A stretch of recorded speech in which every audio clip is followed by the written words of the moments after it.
You are listening to the Special Needs Children podcast with Chitra Iyer, the CEO of MFA and a trustee with the Forum for Autism. Hello, everyone. A big warm welcome on today's expert series of my podcast for special needs children. Thank you so much for your time in agreeing to participate in this interview, Dr. Gayatri. Hi. Namaste. To introduce you formally to everyone, Dr. Gayatri is a special educator, vocational trainer, counselor, and author dedicated to providing free skill based education to neurodivergent individuals worldwide. After a life changing encounter with a child with autism, Dr. Narsimhan shifted from software engineering to special education. It's really remarkable, Dr. Gayatri, what has happened, and we're eager to listen to you about this journey. With a doctorate in special education and expertise in psychology, yoga therapy, and behavior management, she has empowered around 500 neurodivergent individuals and, of course, helped all of their families in the last decade. She has authored several impactful works, including first, INVAS, an integrated curriculum for vocational and skill based training. Second, building blocks of a vocational unit, a PVI handbook. Third, unifying pathways, one school, many abilities. And her fourth book is just about to be released called Beyond Labels. It is a textbook for special schools, an academic guide for special educators, which we will hear much more about during our talk today. Dr. Gayatri's remarkable journey includes being selected as a top 50 finalist for the Global Teacher Prize by the Varkey Foundation. In 2015, she founded Prakramika Vocational Institute, PVI, to bridge the education to employment gap for individuals with special needs. Under her leadership, PVI has grown into an inclusive hub offering free certified vocational training in graphic design, animation, hospitality, and more, training for special educators, parents, and caregivers, awareness programs engaging industry leaders and government officials, global outreach, extending training to Indian diaspora in the US. Her initiative, Unifying Pathways, One School, Many Abilities, was recognized by the United Nations as one of the top 80 global projects for sustainability development goals, reinforcing the need for structured, skill based education for all. Dr. Gayatri's remarkable journey, inclusive education, and creating a compassionate society. Coming straight to you for your about for the questions. Shall we get started, Dr. Gayatri? Namaste, everyone. Okay. Namaste. Can you share your journey and what motivated you to establish the Prakramika Vocational Institute? You began your career in software engineering and management. So, what changed? What was the pivotal moment that made you shift completely to special education and advocacy for neurodivergent individuals?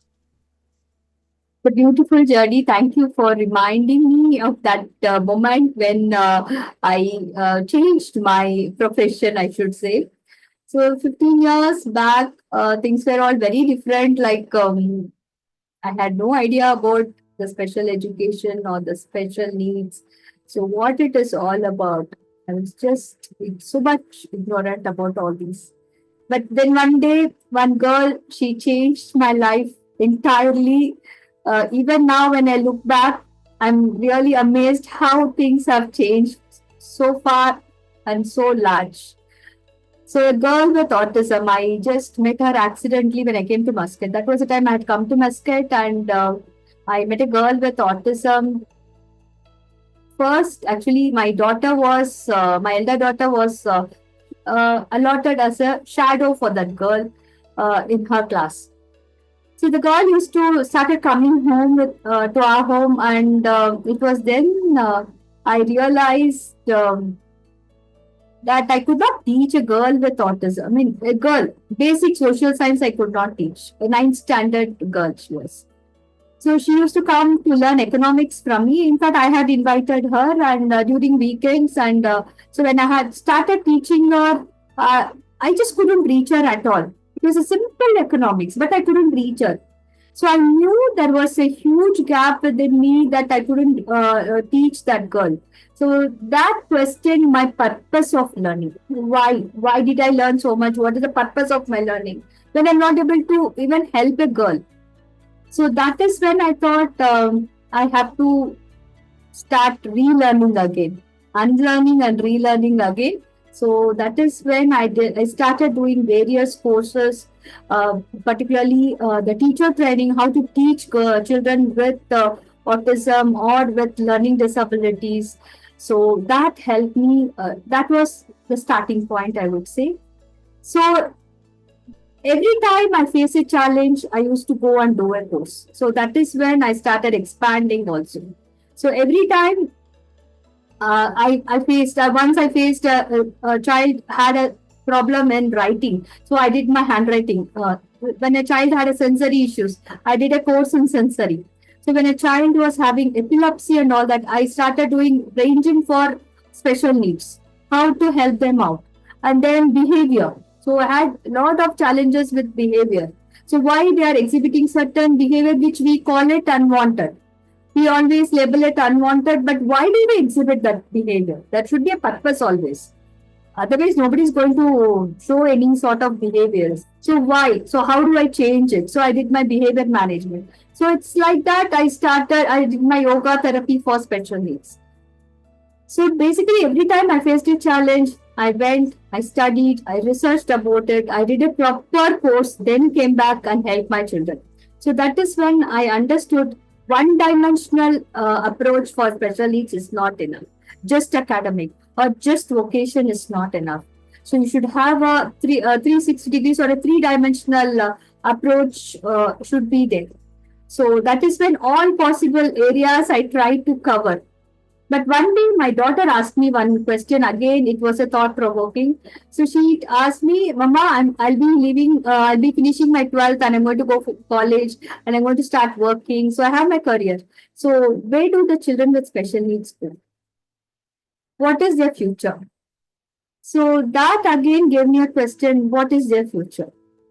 Where should they go? So I started exploring. I visited a lot of NGOs. I worked even in special schools to understand how we can empower them to lead a life, a career for their own. During that journey, I found every NGO or the special schools, they were trying their best to help the children. But still there was a huge gap between what they were learning and the job. So there was a gap between this. So that is when I thought this gap should be filled up in a structured manner. It's not just we are filling up, but in a structured, measurable manner. So I thought I need to start my own journey. So that is when in 2015, I registered Prakramika Institute as a social enterprise. But later in 2021, I registered the Prakramika Vocational Institute as a one-person company. So we had more activities we could conduct under this banner. So that is when it just started, and now we work in 3 domain areas. So my first domain area is the inclusive education. So where I feel in the school, if the children are taught properly and if they are included in the right way, not just by giving admission. So many schools, they feel, okay, I've given admission, I have a special educator, my school becomes inclusive. That is, of course, we are grateful for that, but that is not enough. So there should be a proper systematic way of approaching the inclusive education. So in fact, my doctorate was based on that, the framework for inclusive education. So if that framework is put in place, 70% of the problem is solved. So the children they'll be able to learn in the mainstream itself. Now coming to the non-academic side is where we started off with the vocational training. My passion, I would say even now, that's my passion area to work with.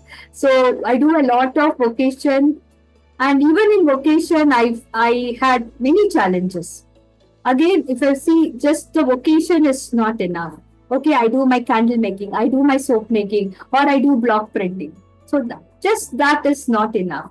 So now what? Can that alone help the child to lead a independent life? Okay, my child knows to do a block printing. Is that enough? What about the communication? What about the safety aspect? What about the functionality? So how do you record your computer skills? There are so many things that are there. So again, when it comes to the vocation, you need a complete set. So we formed that curriculum in under vocation. Then there came this COVID. COVID time was another breakthrough for PVI because all of us were at home. I couldn't do vocations with my students, nor I could do the inclusive education. So one of the NGO in Pune, they had approached me and they asked, can you do Engistan, Club Engistan group?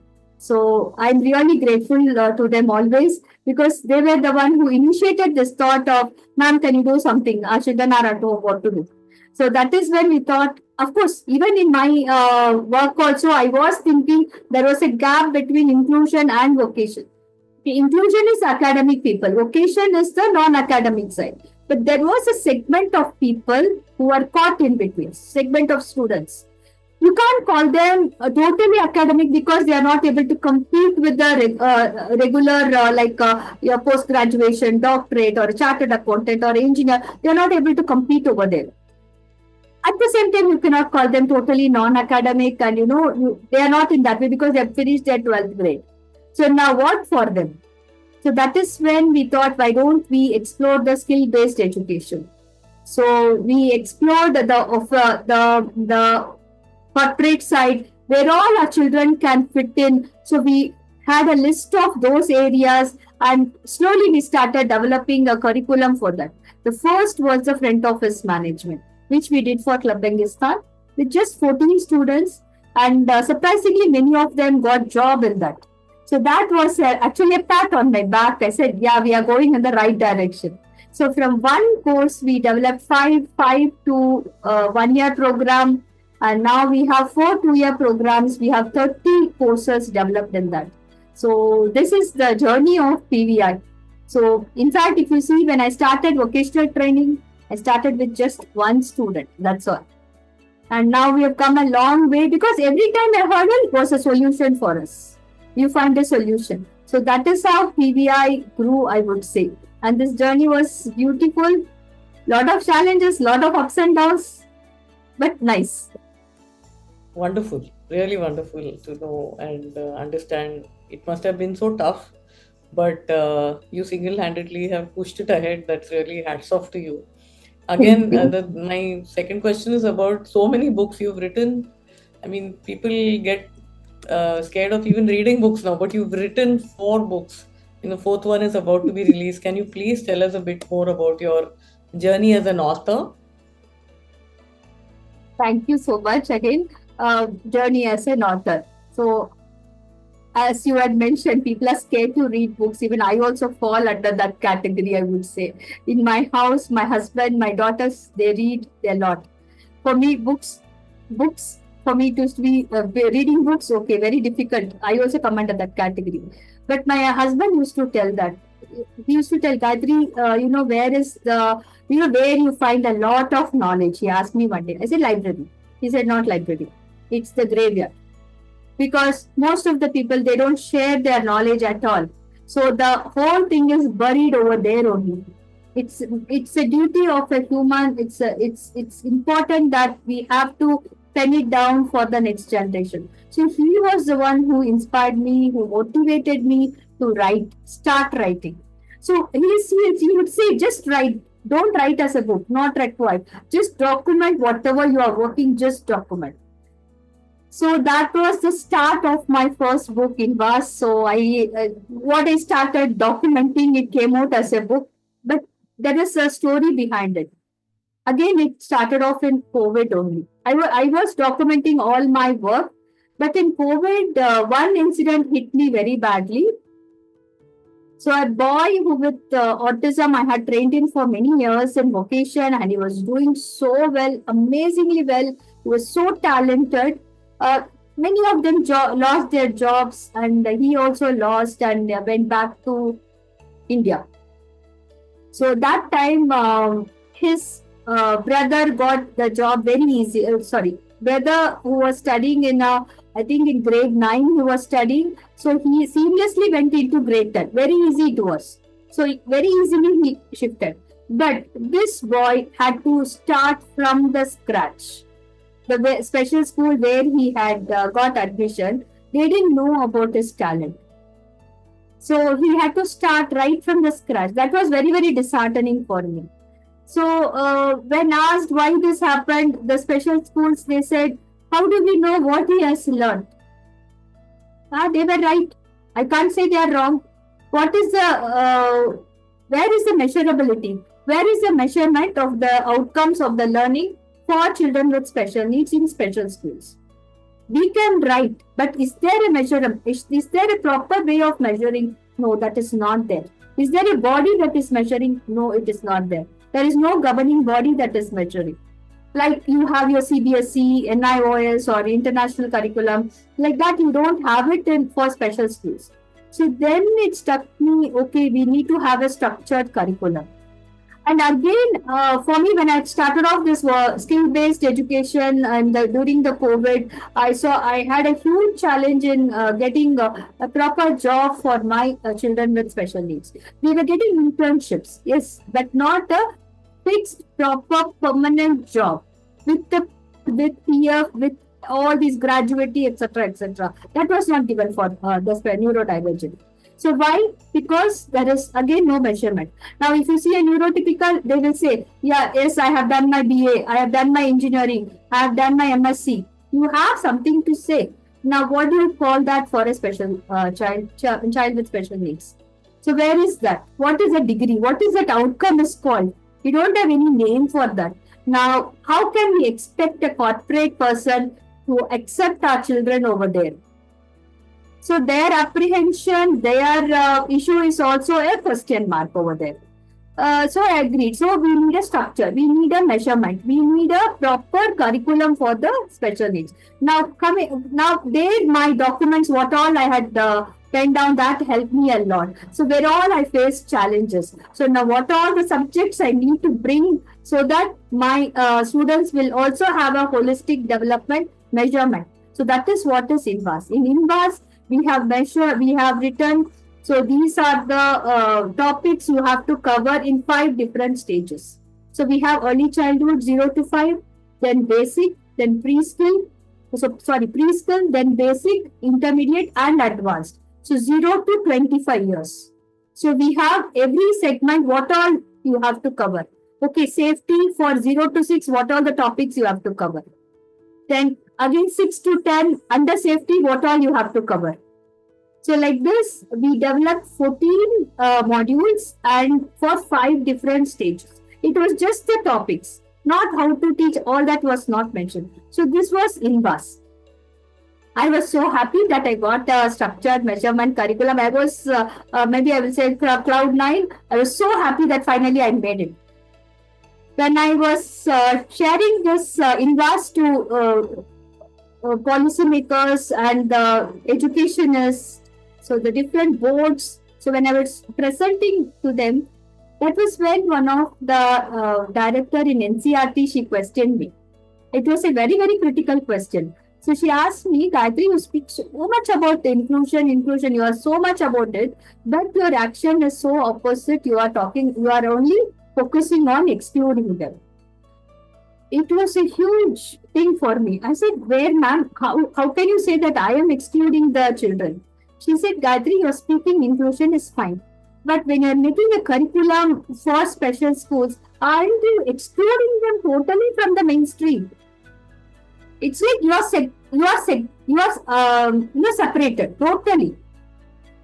You are no way you are going to come into the regular stream. So that way, and what I was doing was exclusion. And then I asked, ma'am, the children are non-academic. They cannot get into the regular stream. Then how can how can we mix them? She said, Gayatri, that is what an educator's role is. Why don't you go home and think about it? So it was months of thinking. That is when for me it came in our ancient days. What was Gurukulam? Gurukul was like, it was a one school. and all children, irrespective of their talent, everything, they used to study in that one Gurukul only. And the teacher was also only one. So he used to teach and cater to the needs of everyone. So that is what is One School and Many Abilities. My third book came. Of course, second book was a handbook for the teachers. It was a part of Invas only. And the third book, what we wrote was One School and Many Abilities, where we wanted to merge the regular school and the special schools. Because school is just an institution, and children are just learners. Why we have to categorize them as special needs or the neurotypical or neurodivergent? No need of those classifications. The classification is for only for improving their strength and working on their academics. No need to label them and put them in a special school. So that is when we brought the merger, and my Unifying Pathways has it's a huge book where I have written extensively about how you can merge both the schools. So you bring in at a regular school, you have your special school over there, you have your skill-based curriculum also over there. Now, what are the benefits? So benefit is if a neurotypical and the neurodivergent children, they learn together, they grow together, definitely it will be easy if they can work also together. My workplace inclusion will become very, very easy, because now I'm finding it extremely challenging, because the corporates are not accepting at all, because they don't know what to do. Because they are not grown along with the neurodivergent children. So that is an important benefit, I would say. Now, I was very happy. In fact, in my Unifying Pathways, many of my professionals, we call our students as professionals in our PVI. So many of my professionals have written articles over there. So you must read those articles. It was so good. How to teach a neurodivergent, teaching methodologies, or the data analysis, or the hospitality side. How do you take care of them in a school? So everything it's written by my professionals. I am so I could say proud of their work. One important thing in Unifying Pathways is every book we have only one cover page. My book has 11 cover pages. Unifying Pathways has 11 cover pages, because we have a designing students. So we had asked the designing students to design the cover page for me. Each and every design was so beautiful. Now, who am I to select which design is best? Because it is their talent. I have no right to select this is best or this is not good. Because for me, everything was best. So I said, I'm going to go with all the 11 cover pages. You can see Unifying Pathways has 11 cover. You have to flip the 11 pages to start reading my book. So that is one. But I faced a challenge when in my Unifying Pathways, because now since we have merged both the neurodivergent and neurotypical, so the neurotypical have their academic books, they have their social science, math, grade wise they have. Now, for the neurodivergent, where is the textbook? What do I teach? Okay, I have merged. I say One School, Many Abilities, and I merged. But now, where is the textbook? Now, how do I expect my teachers to teach over there? So that is when we started off with Beyond Labels. It's an academic guide for special educators. That is a textbook which we can use in One School, Many Abilities. So it's a mammoth book. I'm not just the author of it. I'm just a co-author of it. It's written by 10 other authors also. And who are they? They are the parents of children with special needs, and of course the teachers.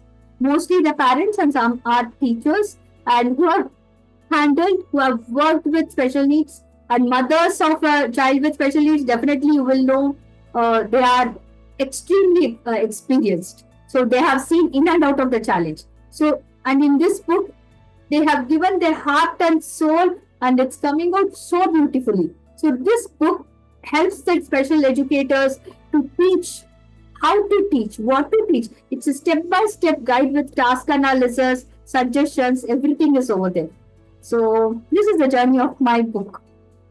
Excellent. I'm waiting to buy all of your books, and definitely waiting for the fourth one specifically. Thank you. Yeah. So moving on, Gayatri, with your background in special education, psychology, yoga therapy, and behavior management, how do you blend these diverse fields to best support neurodivergent individuals?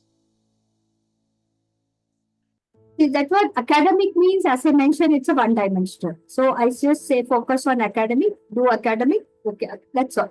But that alone is not enough for a child with special need or the neurodivergent, basically, because they have other challenges too. They have the other challenges which hinders the education, which hinders the cognitive development. It could be a sensory, it could be a physical ailment, it could be even their behavior or their anxiety. There are so many other factors that hinders their academic. So now, without addressing those, how can we expect them to learn and grow? So for example, if they don't have an eye-hand coordination, and I'm not working on that eye-hand coordination, how do I expect them to learn? Because eye-hand coordination is important. Now, if there is no sitting span, how can I expect them to read? Or the attention deficit, then how can I expect them to read? Or behavioral issues. So just one dimension is not enough at all, because this I found out when I was working in a regular stream in a CBSE school. When I was working, I found that this is not enough. I need to work on each and every concept, every aspect, so that I build the education, the cognition, their success. I build upon their success. So that is when, that's what, as I said, every challenge I used to go learn and come. Because I don't like to do trial and error. My students, my children are not, for me, a research piece or anything. I do a trial and error on them. Because I always feel we have to be qualified even to help the children with special needs. It shouldn't be a trial and error method with them. So, in fact, even in vocations, when I had to work on the vocations, I did the trial with the neurotypical children. So, in fact, I conducted a winter workshop so that it was fun for them also. And it was a trial error for me also, where all I could face challenges. I worked on that. So, I conducted a winter workshop to ensure that there is a smooth learning. Only after that, I started teaching the neurodivergent the vocations. So for the neurodivergent, we shouldn't go directly. We have to really learn, thorough study and come. So in that way, the counseling helped. My psychology, my bit of counseling techniques help. And of course, I'm not a clinical psychologist, so I don't do counseling for others. But yes, for the special needs and for the parents, I did my career counseling also, because I had to work on the career side of my special needs. So I did that. Yoga helped me a lot, particularly in the sitting span, in calming them, in working on their anxiety. I did my therapy as yoga, but I focused more for the special needs side. All these, their body balance, their postures. In fact, one of the students who had come to me used to walk only with one leg. He was used to drag the other leg and go. So I had taught him, I had all those plans and everything. So I modified yoga, I would say. So I worked on his body posture with the modified yoga, and within some 3-4 months, he started walking with both the legs, and he was climbing down with alternate feet. Otherwise, it used to be like one foot down, then drag the other one, then again the foot down, then drag the other one. So within 3-4 months, he did.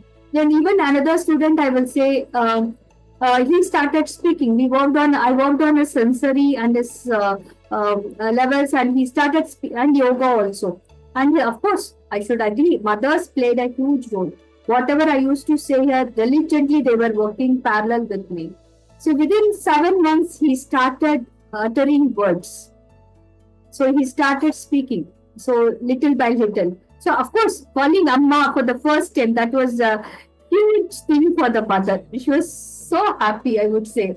So that is why. So everything played a role. Again, handwriting. My children with dyslexia used to struggle with this handwriting. So my handwriting specialization I did. So that I started working with the children. So every aspect, when I was doing that, had a great improvement on them.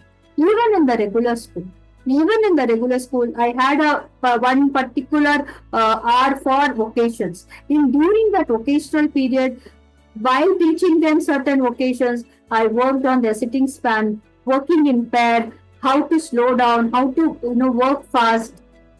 But Dr. Gayatri, how are you running all of this for free and why? Why and free? Yes, that's a good question. And when I shared this, when I was working in special schools or in the inclusive schools, so when I used to say every child needs the right to succeed. They have all the rights to thrive and succeed in life. But should also become independent. They should also start earning, just like any neurotypical. Because, yeah, of course, they do have challenges. Who is not having challenges? Even a neurotypical has a challenge. Even we have challenges. So it doesn't mean that they should be discarded. For me, they have to contribute to the nation. Every child has that right to contribute to the nation.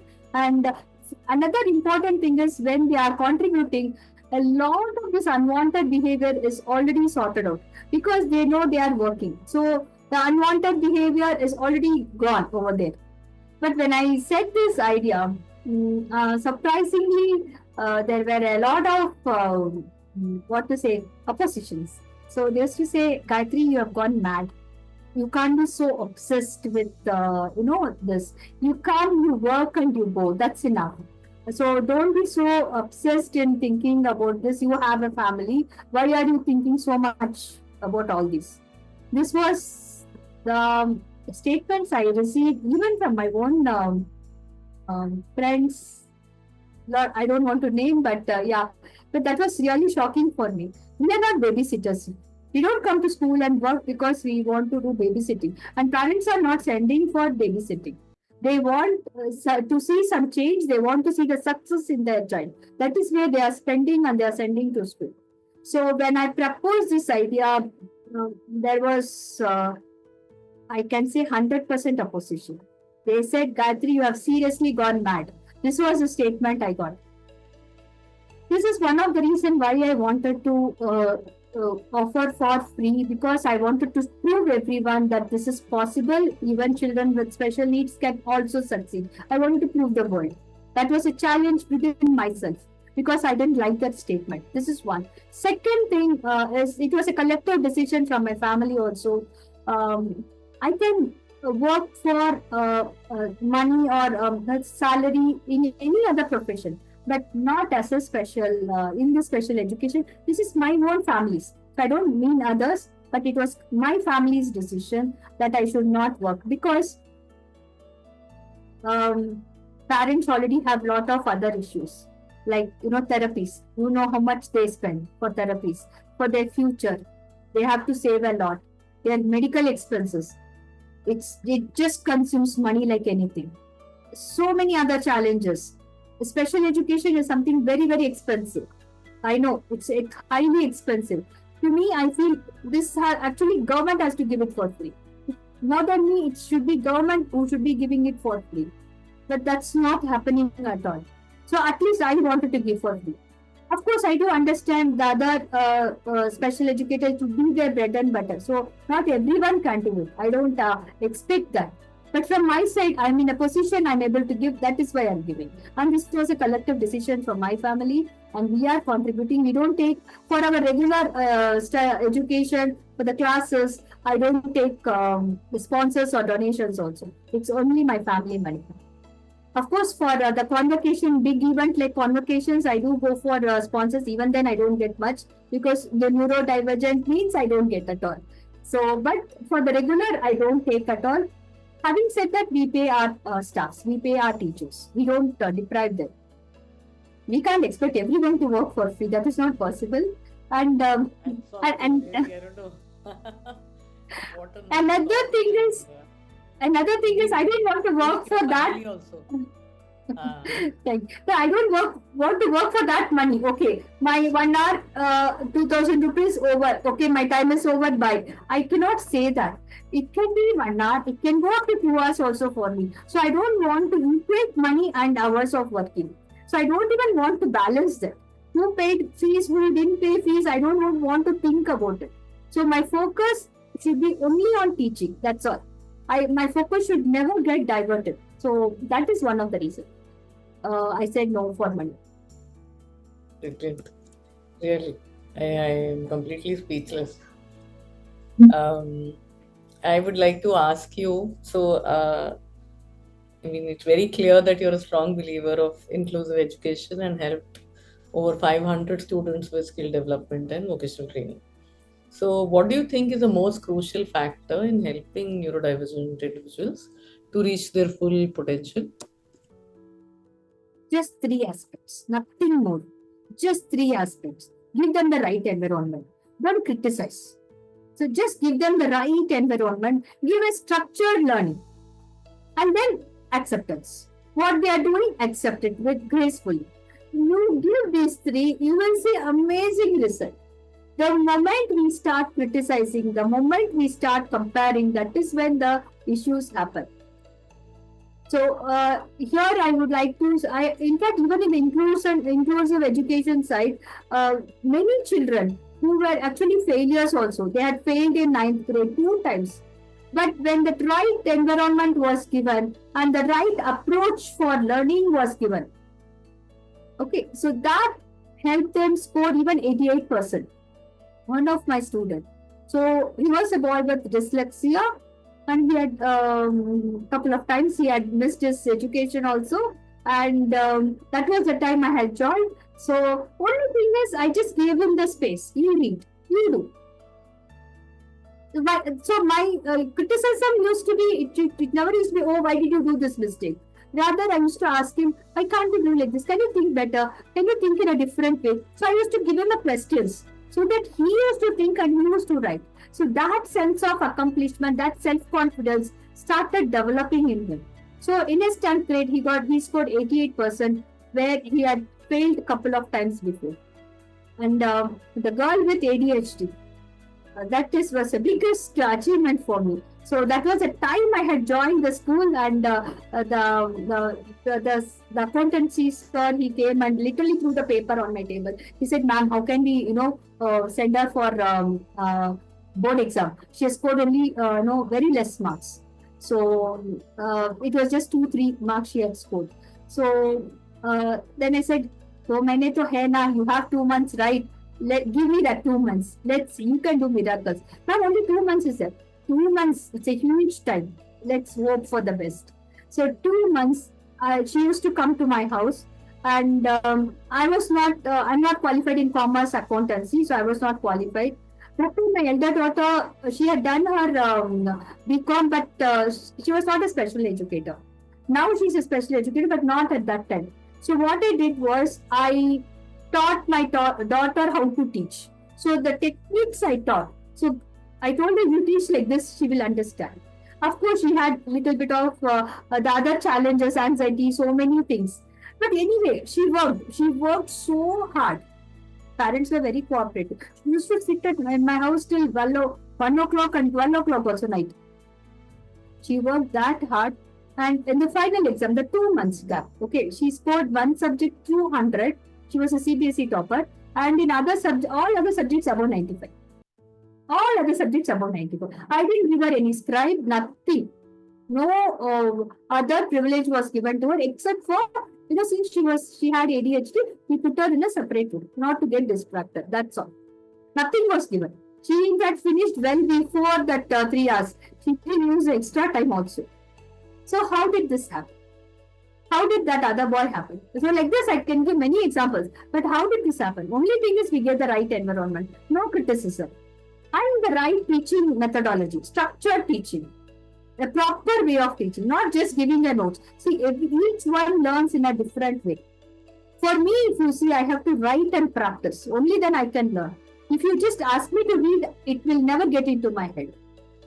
So for me, I have to write and see. Only then. See, I'm a different type of a learner. You will be a different type of a learner. And same goes with this children with special needs also. Yeah. So once we understand that, things will be very, very easy. So that's what I tell. Just give them the right environment. And that structured learning. Give them that. They should learn in a proper way. Today, 5 questions. That's all. Give them their me time also. Then accept them. Whatever mistakes they do also, it's okay.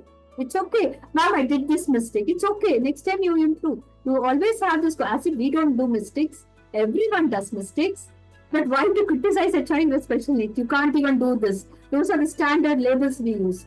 But these 3 things will definitely help them to achieve. I can give that 100% guarantee. In fact, we have developed something called teacher-educator model also. So teacher-educator model is something we help the academic, the subject teachers to be half educators. So we have in fact, this I have worked in the regular school itself because I could not teach Hindi. I don't know that language. Now, how do you teach the child with special needs Hindi? So through that Hindi department, we taught them. So we help them to teach. That is what is called teacher-educator model. So in that way, the whole class. So I said, you don't teach the special needs alone separately. You teach the entire class in this particular way and see the difference. That particular year, the whole class got above 85%. It was an amazing result. Otherwise, it is probably 60%. That particular year, it was 85% because of the structured teaching. Brilliant. Superb. Thank you. Wonderful story. Wonderful listening to you. How does anybody reach out to you? Where are you based? And how do you offer your training?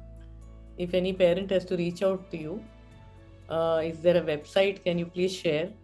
Yes, of course. Prakramika Vocational Institute, that full thing, that is a website, and even in Google it is there.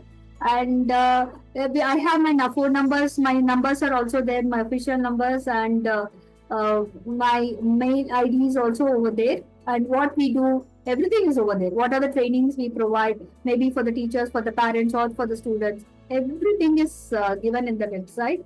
I'm based in Muscat. You're based in Muscat. Yes. So you have a program in Muscat for the neurodivergent there? Yes. You're running a physical program? Physical program. So we have, since that's a different country, I can't do it on my own. So I have collaborated with Oman Down Syndrome Association in Muscat, and that is supported by one of the company. It's called Kimji Ramdas, under their Ishraka, their CSR wing. So they are supporting us, and we are providing them with the skill-based and vocational training. Both we are giving. That's a physical training. Okay. And online, people can reach out to you for training for all these skill-based programs. Skills, right? Yeah, online it is skill-based, but if they want vocational training, I do help the parents, because vocational training will take 4 years if I have to train a child. It's not just 1 week, 10 days. That doesn't happen that way. Even 3 months also will not be enough, because when I say 14 component curriculum, it will take definitely minimum 4 years for me to reach to some extent. So what we do is we train the parents, we train the teachers. So that is a 4-day program. So anyone can reach out. Okay, that's wonderful. Thank you so much. It was really very interesting, very engaging listening to you. Your entire, passion comes out through and through. Your positivity is really, I think all of us can learn from you and, get your entire vibe completely from you. Thanks a ton for doing this with me. And I'm sure everyone who's listening to you is going to be really very inspired by your journey and learn a lot from everything that you're trying to do. I'm sure many people will also reach out to you. Thank you so much for doing this for all our children, Gayatri. Really, thank you very, very much. Thank you. Thank you so much. You grow from strength to strength, and your single-minded, complete dedication to inclusive education and to help skill all of our children. It's going to impact them and so many families. So thanks a ton for doing this. And I'm sure that everyone listening to this podcast, I would request them to please share it ahead so that, they know more about you. Thank you, Gayatri. You were listening to the Special Needs Children podcast with Chitra Iyer, the CEO of MFA and a trustee with the Forum for Autism. Chitra Iyer is a parent of 25-year-old Shravan Iyer who has epilepsy, cerebral palsy and autism. She is the CEO of MFA and has been helping families with life-centered planning to reach their personal financial goals. She is also a trustee of a parent support group, the Forum for Autism, which was set up almost 2 decades ago. MFA is an 18-year-old organization in the personal finance space. They have set up a dedicated practice to help families with special needs children to plan their financial goals and invest for them. The thoughts shared here are a result of the discussion with parents, caregivers, siblings, and professionals regarding the planning of a person with special needs. If you find this podcast relevant and interesting, it will be great if you leave a review, share, like, and subscribe. You can also let us know if there is any specific topic that you would like us to cover. Feel free to email her on chitra.iyer@myfinad.com, or you can call her on 9833 785 892. That is 9833 785 892.